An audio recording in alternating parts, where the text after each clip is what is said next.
innovate what I'm gonna. You can hate all you wanna, but you're still in your pajama. Now I ain't a prima donna, but I built what I wanna. You can say my vision's wrong, the tune of my song. Broke my thumb, banging to my own drum. Broke my thumb, banging to my own drum. Broke my thumb, banging to my own drum. Hootin' and clapping, boots I am a strapping, a click click clacking. Hurrah! Bootstrapping in America. Yeah, bootstrapping in America. Thomas, we're back, my friend. Bootstrapping in America. Running a couple minutes late, but having some fun.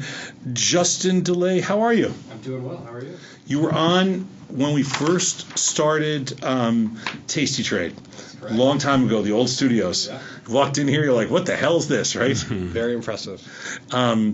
Thanks for coming back. And the reason is we'll actually tell everybody, after tomorrow why we've had the last group of 6 or 7 bootstrappers on here, because they all have something in common, but we're not allowed to give it away until tomorrow night. Right. Okay, so we'll be happy to tell you that. Friday morning we'll tell everybody. So congratulations on your growing your successes and your growing your business. Refresh everybody's memory, because I don't know that everybody was watching 2.5 years ago when you were on the first time, and we're talking about Tempo IQ. Yeah. So simply, we help our customers solve their biggest sensor data problems. So what does that mean? So sensor data is everywhere, and the really obvious examples are something like if you've got a Nest thermostat in your home. I would never have one, because then you'll be able to tell me what I'm doing. You'll be able to watch me. Well, that's how about those of us that are off the grid? Like, I'm off the grid. Okay. You can't find me. Okay. Well, you may be a tough customer, but for our customers are almost always businesses, right? So it's not an end user. You're B2B. Right. So if you are a solar panel manufacturer and you want to be able to add a data component to what you do, so to transition from selling solar panels to selling solar panels plus a service, how are you going to store, analyze, monitor in real time all of this really, really valuable data that's coming off of the solar panel about production and utilization of the solar panel? It's a really, really hard problem, and it's a bit technical, but sensor data is very distinct from other forms of data, and even within this world of big data, and there's still a lot of buzz around this, but it turns out that the Internet of Things, right, which is this next technology wave that everybody now knows is a real thing. Some of the data challenges that exist within that space are very different than anything we've seen before. And so Tempo IQ is built to solve those problems. What happens? So I was just thinking about myself.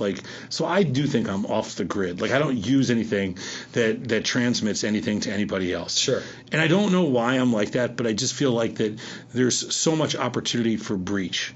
I feel like the technology is ahead of the security. Sure. And so what happens if everybody has that approach, or is the new front end technology just so good that it's worth the risk? It's a really good question, and it's actually one of the big technology advancements that we made as we've transitioned from Tempo DB to Tempo IQ, which is to really double down on our ability to provide security and isolation for our customers. So in the past, Tempo DB was more of a public cloud service, so multiple users of the same cloud. That is changed with Tempo IQ, and every one of our customers gets a dedicated, isolated, secure instance. But I'm not worried about your customers. Okay. Because your customers are, the businesses that are going to be breached. I'm not worried about you and your customers. I'm worried about the end user, because ultimately what fuels your business is the end user has to buy these devices. Yeah, or has to buy, or has to buy the monthly dashboard service to see their solar panel. I mean it's you're tied to the consumer, even though that's not your business. Right. I mean we help our customers create new lines of revenue. Right. You're a product company today. You want to become a product and a service company, which is powerful. It also, what the most exciting thing about what we do is that we get to see these companies grow, and we get to, they'll come at the prototype stage with a new device or a new service, and we get to watch them go from 500 devices to 5,000 and beyond. But then the challenge with that is that obviously, our success is tied to their success, and right. So it's really exciting to have that kind of partnership relationship with our customers, but it means that it's a long. So who do you work with? Their marketing side? No, generally. So I mean, there are or a couple their of, it's dev the side. tech side. Okay. Yeah, having said that, the business decision maker is highly invested in this. They're looking and saying, well, the Internet of Things is the next big wave. Yeah, sure. How do I profit from this? Yeah. So they're trying to figure out business models. The technology decision makers are trying to figure out new technologies. Sure. It's interesting. It cuts across the business. I see their stuff, Tempo IQ, as showing up in every board meeting in every company that they have a relationship with. Because this is the stuff where these board members go, well, it looks good on paper, like you can't argue it.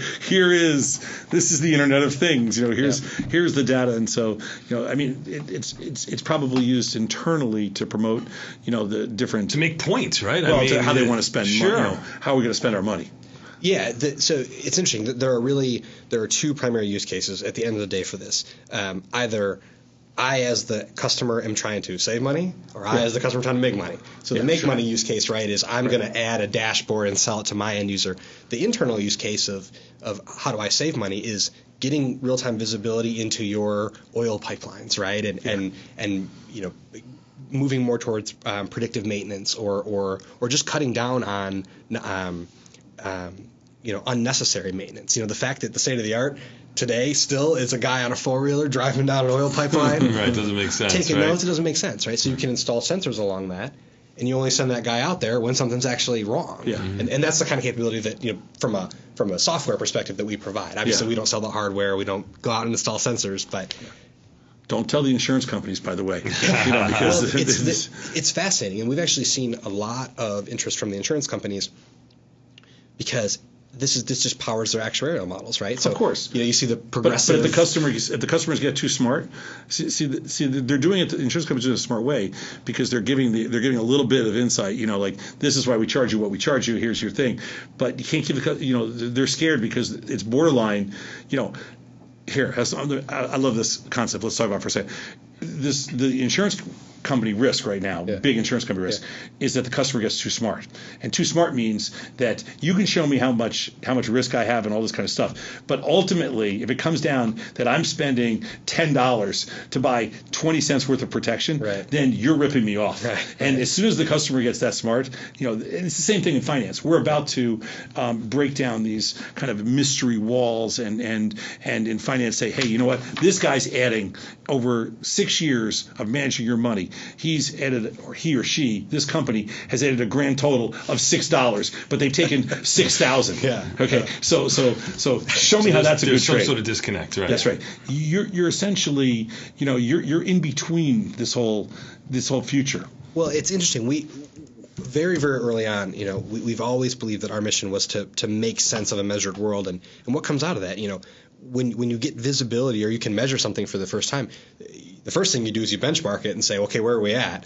And then the very next thing you do is say, all right, how do we close the gap? How do we, clearly there's an inefficiency here. And I think in the same way that Google and others with online advertising drove a tremendous amount of transparency into the ad game, you're going to see that extend back to the real world. And by the way, they didn't kill the ad game either. Right. It's richer, bigger, stronger than it's ever been. Absolutely. So they didn't kill it. Everybody thought they would kill it, but they actually did the exact opposite, which shows which shows how strong this can be if done correctly. Yeah. Well,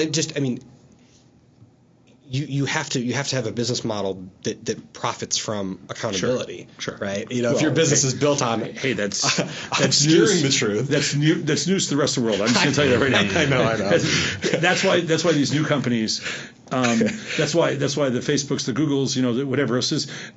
We don't look at them the same way we look to traditional companies because the traditional company model is all bullshit now. Now we're learning. Yeah. You want to create real growth and real wealth. That's not the right model. So you're 100% correct.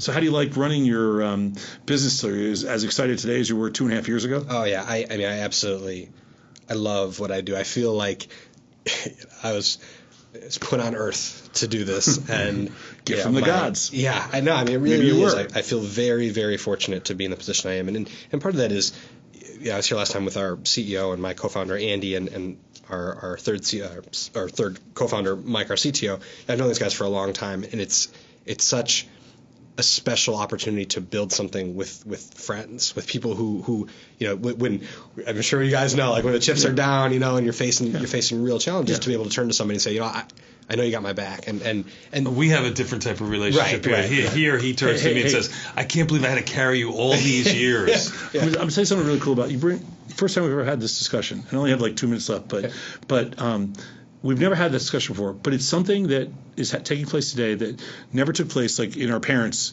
Tony's parents, a little different.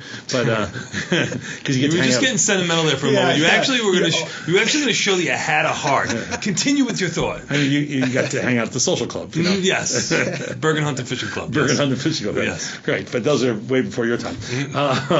But what's happened in this quote, the entrepreneur, 20 years ago, 30 years ago, your parents' generation, whatever, you never would have been able to work with your friends.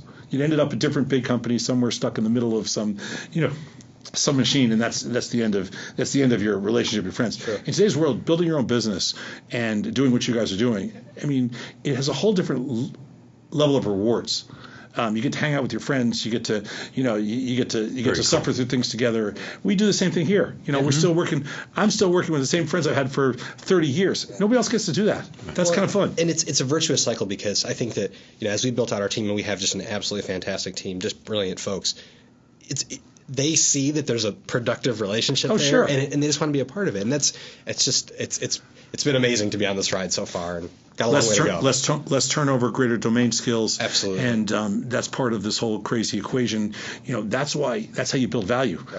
Less turnover, stronger domain skills. That's right. Anyway, Justin, this was great, man. Nice to have you back on here. I'm glad you guys have been knocking out of the park with your success, and I hope you're on 2 years from now telling us that you're, at a whole different level. So I can't wait. I really appreciate it, guys. Thanks, Justin. Appreciate your time. We're going to take a quick break, about 3 minutes. We're going to come back. We're good trade, bad trade next. You listen to Taste Trade Live.